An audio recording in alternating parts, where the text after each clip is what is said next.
ವಿಜಯನಗರ ಚಾನೆಲ್ನ ಎಲ್ಲ ವೀಕ್ಷಕರಿಗೆ ಸಂಕ್ರಾಂತಿ ಹಬ್ಬದ ಹಾರ್ದಿಕ ಶುಭಾಶಯಗಳು. ಈಗ ವಾರ್ತೆಗಳ ಮುಖ್ಯಾಂಶಗಳು.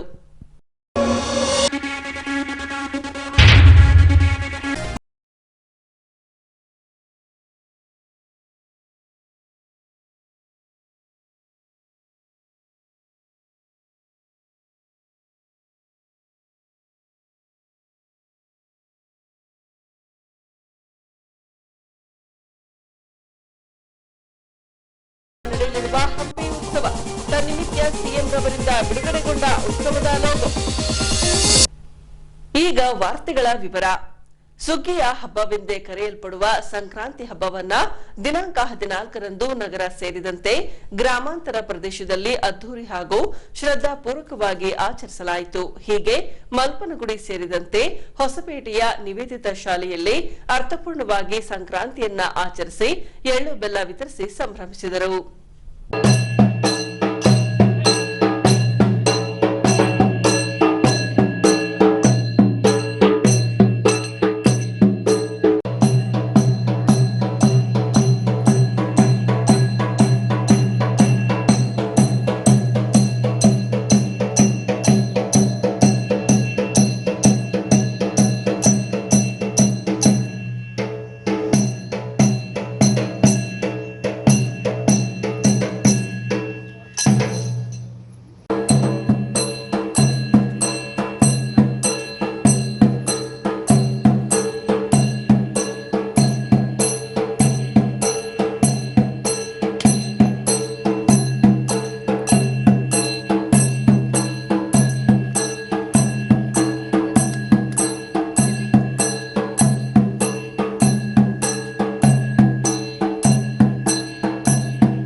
Come on, clap everyone.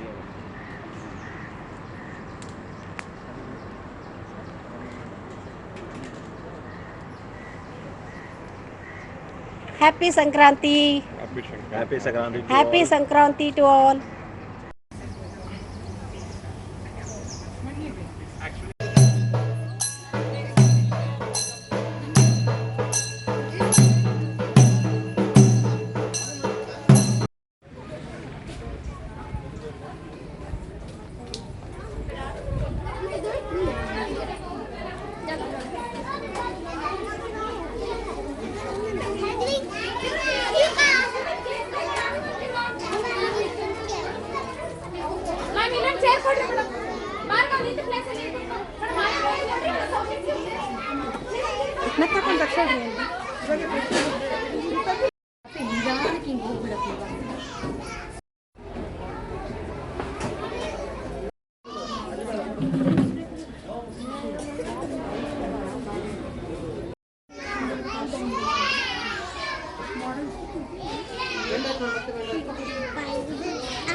Abhishek sir Vijayanagara channel ಇಲ್ಲ ನಂಬರು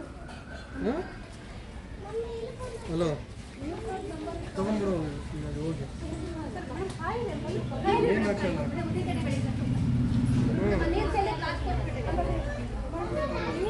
ಕೊಡಗಿ 250 ಸ್ಟೇಕ್ ಮಾಡೋದು ಬೇಡ ಬೇಡ ಅವ್ರ ಮೊಬೈಲ್ ಕೊಟ್ಟರೆ ಮೊಬೈಲ್ ತಗೊಂಡ್ಬಿಡು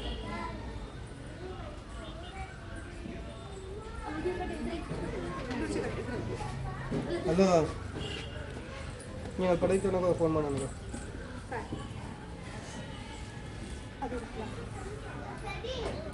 ಮೇಡಮ್ ಜನ ಇವಾಗ ಬರೋದಿಲ್ಲ ಹೇಳಿ ಒಂದು ದಿವಸ ಮುಂಚೆ ಹೇಳ್ಬೇಕು ಅವರಿಗೆ ನಾವೇ ಕೊಡ್ಬೇಕು ವಿಡಿಯೋ ಅವರಿಗೆ ನಮ್ಮದೇ ವಿಡಿಯೋ ಮಾಡಿ ಹಾಕ್ತಾರಲ್ಲ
ಗಜಾನನಂ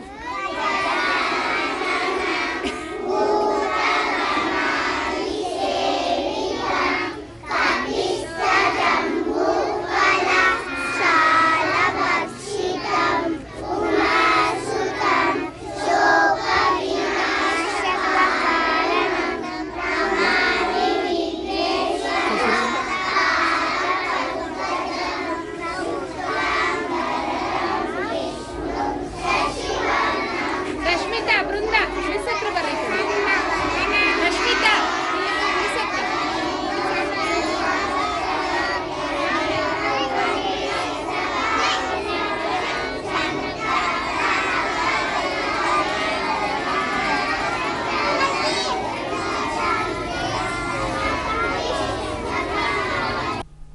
ಮುಖ್ಯ ಬೀದಿ ಪಾದುಗಟ್ಟೆ ಆಂಜನೇಯ ದೇವಸ್ಥಾನದಿಂದ ಜಿಟಿ ಕಾಂಪೌಂಡ್ಗೆ ತೆರಳುವ ರಸ್ತೆಯಲ್ಲಿ ಜೋತು ಬಿದ್ದಿರುವ ವಿದ್ಯುತ್ ತಂತಿ ಅಪಾಯಕ್ಕೆ ಸಜ್ಜಾಗಿ ನಿಂತಿದೆ.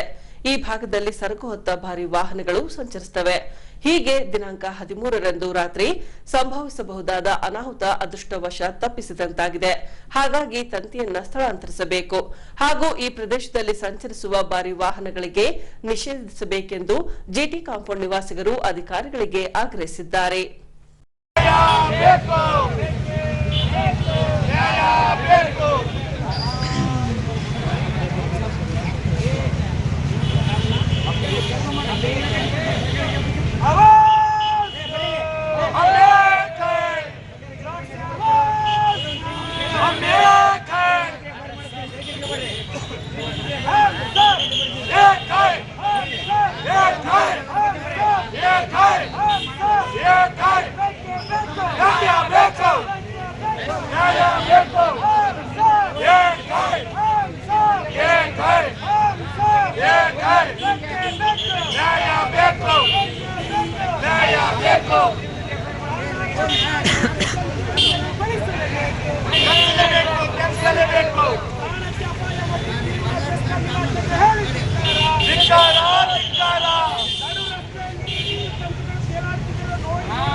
ವೀಲರ್ಸ್ ಬರ್ತವೆ, 12 ವೀಲರ್ಸ್, 10 ವೀಲರ್, 16 ವೀಲರ್ಸ್ ವರೆಗೂ ಕೂಡ ಬರ್ತವೆ. ಅದರಲ್ಲಿ 909 ವೆಹಿಕಲ್ಸ್ ಬರ್ತವೆ, ಟಾಟಾ ಎಸ್ಗಳು ಬರ್ತವೆ. ಇಲ್ಲಿ ಅಕ್ರಮ ಗೋಡೌನ್ಗಳಿದ್ದಾವೆ ಸರ್. ಗೋಡೌನ್ಗಳು APMC ಕಾಯ್ದೆ ಪ್ರಕಾರ APMC ನಿಗದಿಪಡಿಸಿರುತ್ತೆ, ಅಲ್ಲಿ ಹೋಗಿ ಗೋಡೌನ್ ಮಾಡಬೇಕು. ಇಲ್ಲೇನಿದ್ರು ಕೂಡ ವ್ಯವಹಾರಕ್ಕೆ ಬೇಕಾಗಿದ್ದು ದಾಸ್ತಾನು ಸಂಗ್ರಹ ಮಾಡಬೇಕು ಅನ್ನೋದು ಇದೆ. ಆದರೆ ಇಲ್ಲೇ ಗೋಡೌನ್ ಮಾಡಿದರೆ, ಇಲ್ಲೇ ಅಂಗಡಿಗಳು ಮಾಡಿದ್ದಾರೆ. ಈ ಗೋಡೌನಲ್ಲಿ ಪ್ರತಿನಿತ್ಯ ನೋಡ್ರಿ, ಇಲ್ಲಿ ಸಂಚಾರ ದಟ್ಟಣೆ ಆದರೆ ಪೊಲೀಸ್ ಇಲಾಖೆ ಅಲರ್ಟ್ ಆಗುತ್ತೆ. ಇಲ್ಲಿ ಒಳಗಡೆ ಇದೆಲ್ಲ ಜಿಟಿ ಕಾಂಪೌಂಡ್ ಸ್ಲಮ್, ಅಲ್ಲಿ ಆದಾಗ ಯಾವುದೇ ಇಲಾಖೆಗಳಿಗೆ ಅದು ಗಮನಕ್ಕೆ ಬರೋದಿಲ್ಲ. ಬಟ್ ಏನಾಗ್ತದೆ, ಅವ್ರ ಮೇಲೆ ಬರಬೇಕಾದ್ರೆ ಯಾವುದೋ ಒಂದು ಹೆವಿಯಾಗಿ ಇದು ಮಾಡ್ತಾರೆ, ಟಚ್ ಮಾಡ್ತಾರೆ, ಕೆಳಗೆ ಬಿಡ್ತಾರೆ. ಈಗ ಬಹುಶಃ ನೀವು ನೋಡ್ತಾ ಇರ್ಬೋದು ಸರ್, ಇದೇನು ಪ್ರಾಬ್ಲಮ್ ಆಗಿದೆ ಅಂತ. ದೇವರ ದಯೆ ಐತೆ ಸರ್, ಯಾವುದೇ ಪ್ರಾಣ ಆಗಿಲ್ಲ. ಬಟ್ 2-3 ವರ್ಷಗಳಿಂದ 14 ವರ್ಷದಿಂದ ಸಾಯ್ತಾರೆ. ಅದಕ್ಕೆ ನಮ್ದು ಏನಂತ ಹೇಳಿದ್ರೆ, ಒಂದು ಇದು ವಿದ್ಯುತ್ ಏನು ಅಪಾಯಕಾರಿ ವಿದ್ಯುತ್ ತಂತಿಗಳಿದೆ, ಅದನ್ನು ತೆರವುಗೊಳಿಸಬೇಕು. ಎರಡನೇದಾಗಿ ಭಾರಿ ವಾಹನಗಳು ನಮ್ಮ ಏರಿಯಾಕ್ಕೆ ಎಂಟ್ರಿ ಕೊಡಬಾರ್ದು. ಅದಕ್ಕೆ ಸಂಬಂಧಪಟ್ಟಂಗೆ ನಾಳೆ ಕಾರ್ಯಾರಂಭ ಆದರೆ ನಾವು ನಮ್ಮ ಈ ತಾತ್ಕಾಲಿಕ ಧರಣಿಯನ್ನು ವಾಪಸ್ ತಗೊಳ್ತೀವಿ. ಇಲ್ಲ ಸರ್, ನಾವು ಹೇಳ್ತಾ ಇದ್ದೀವಿ ಸರ್, ಇಲ್ಲದೆ ಇದ್ರೆ ನಾವು ಯಾವುದೇ ಕಾರಣಕ್ಕೂ ವಾಪಸ್ ತಗೊಳ್ಳಿಲ್ಲ. ಇನ್ನು ಎಷ್ಟು ಪ್ರಾಣಗಳು ತಮಗೆ ಬಲಿಬೇಕು. ಟ್ರಾಫಿಕ್ ಗಾರ್ಡ್ ಬರುತ್ತೆ, ಅದು ಟ್ರಾಫಿಕ್ ಗಾರ್ಡ್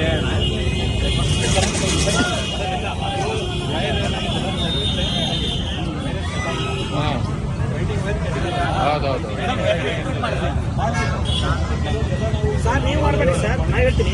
ಇದರಲ್ಲಿ ಶಾಪ್ಗಳದ್ದು ಕೂಡ ಇದು ಇರುತ್ತೆ, ಜವಾಬ್ದಾರಿ. ಶಾಪ್ ಇದೇನು ಕನೆಕ್ಷನ್ ಹೋಗಿದಲ್ಲ ಸರ್, ಅವರಿಗೂ ಕೂಡ ಜನರಲ್ ನಾಲೆಡ್ಜ್ ಅಲ್ವಾ ಸರ್? ಡಿಪಾರ್ಟ್ಮೆಂಟ್ ಸರ್, ಡಿಪಾರ್ಟ್ಮೆಂಟ್ ಹೆಂಗಿರುತ್ತೆ, ಮೇನ್ ಡಿಪಾರ್ಟ್ಮೆಂಟ್ ಆನಂತರ ಎಲ್ಲ ಮೇನ್ ಡಿಪಾರ್ಟ್ಮೆಂಟ್. ಈಗ ನಾವು ಕೂಡ ನೋಡಿ, ಈಗ ಕೆಲವೊಂದು ಆಗಿರೋ ಎಲ್ಲ ಸರ್ವಿಸ್ ನಾವು ಕಟ್ಟಿದ್ದೀವಿ, ಮಾಡಿದ್ದೀವಿ. ಇಲ್ಲ ಅಷ್ಟು ಲಾರಿಗಳು ಹೋಗ್ತವೆ ಹೋಗ್ತಿದ್ರೆ ಮತ್ತೆ ನಾವು ಅದಕ್ಕೆ ಸರ್ ಈಗ ನಾವು ನಿಮ್ಮ ಡಿಪಾರ್ಟ್ಮೆಂಟೇ ಗುರಿಯಾಗಿಸಿ ಕಂಪ್ಲೇಂಟ್ ಮಾಡ್ತಾ ಇದ್ದೀವಿ. ನಿಮ್ಮ ಜೆಸ್ಕಾಂ ಇಲಾಖೆ ದಿವ್ಯ ನಿರ್ಲಕ್ಷ್ಯದಿಂದ ಈ ಥರ ಪ್ರಾಬ್ಲಮ್ ಆಗ್ತಾ ಇದೆ. ನಾವು ನಿಮಗೆ ಇದು ಮಾಡ್ತೀವಿ ಸರ್, ಕಂಪ್ಲೇಂಟ್ ಕ್ಲೇಮ್ ಮಾಡ್ತೀವಿ. ನಮ್ಮ ಡಿಪಾರ್ಟ್ಮೆಂಟ್ ಏನಿದೆ ನಾವು ಮಾಡ್ಕೊಡಿ ಸರ್. ಭಾರಿ ವಾಹನ ಅದೇನಿದೆ ನಾವು ನಮ್ಮ ಮೇಲಧಿಕಾರಿಗೆ ಹೇಳಿ ಅದು ಬಂದು ಲೆಟರ್ ಹಾಕಿ ಸಾಹೇಬ್ರ ಜೊತೆ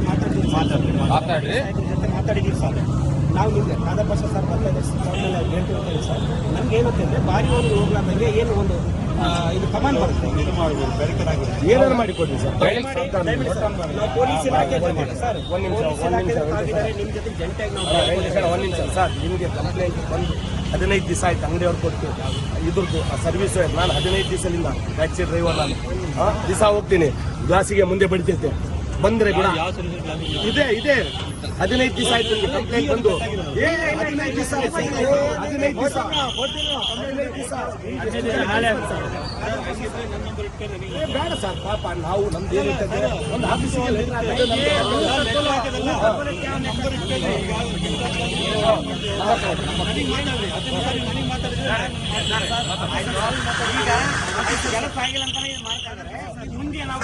ಅದು 3 ಲೈನ್ ಹೋಗ್ಬೇಕು ಸರ್.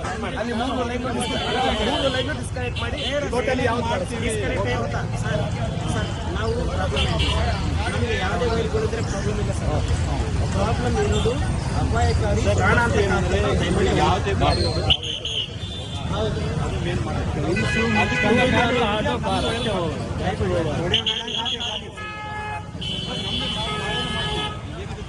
ಬೆಳಿಗ್ಗೆ ನಾವೆಲ್ಲ ಇದು ಕ್ಯಾಲೆ ಮಾಡ್ತೀವಿ. ಬ್ಯಾರಿಕೇಡ್ ಸಂಬಂಧಪಟ್ಟ ಅಧಿಕಾರಿಗಳಿಗೆ ಮನವಿ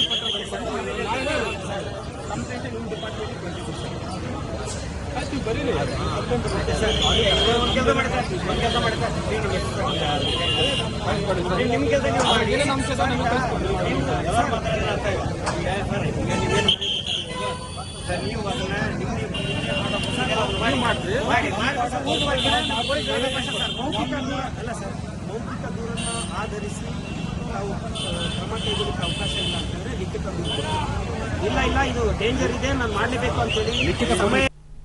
ಈಗ ಫೋಟೋ ಕ್ಲಿಕ್ ಸುದ್ದಿ.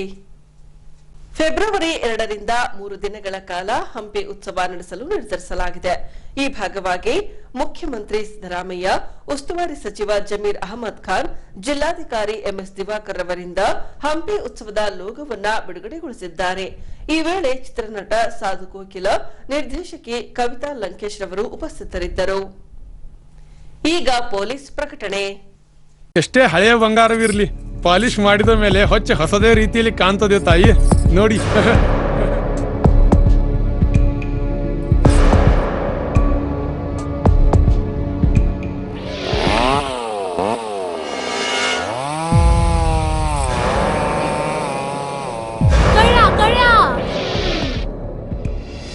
ತಾಯಿ, ನಿಮ್ ಮೈ ಮೇಲೆ ಅದೋ ಹೊಲಸು ಬಿದ್ದಿದೆ.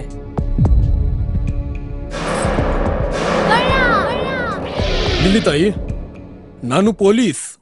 ಅಲ್ಲಿ ಮುಂದೆ ದಾರಿಲಿ ದೊಡ್ಡ ಗಲಾಟೆ ಆಗಿದೆ, ಮತ್ ನೀವು ಇಷ್ಟೆಲ್ಲ ಒಡವೆ ಹಾಕೊಂಡು ತಿರುಗಾಡ್ತಾ ಇದ್ದೀರಾ. ಈ ಒಡವೆಗಳನ್ನ ಈ ವಸ್ತ್ರದಲ್ಲಿ ಕಟ್ಟಿ ಪರ್ಸ್ನಲ್ಲಿ ಇಡಿ. ಹಾಕಿ ಪರ್ಸ್ನಲ್ಲಿ ಇಡೋಣ. ಅಲ್ಲೇ ಮುಂದ್ಗಡೆ ಆಗಿದೆ. ಇದು ತಗೊಳ್ಳಿ ತಾಯಿ, ನಾನು ಬರ್ತೀನಿ. ಈ ಕಡೆಯಿಂದ ಹೋಗಿ.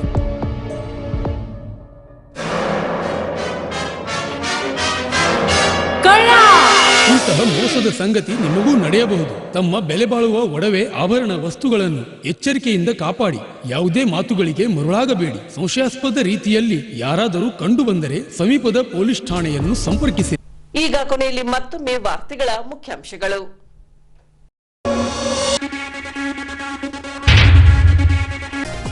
ವಿವಿಧೆಡೆ ನೆರವೇರಿದ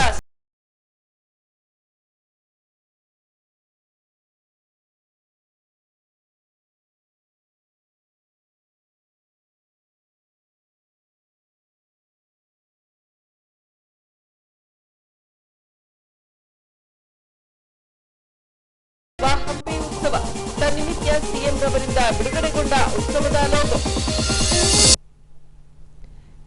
ಇಲ್ಲಿಗೆ ವಾರ್ತಾ ಪ್ರಸಾರ ಮುಕ್ತಾಯವಾಯಿತು. ವಂದನೆಗಳೊಂದಿಗೆ ನಯನ ಉಮೇಶ್.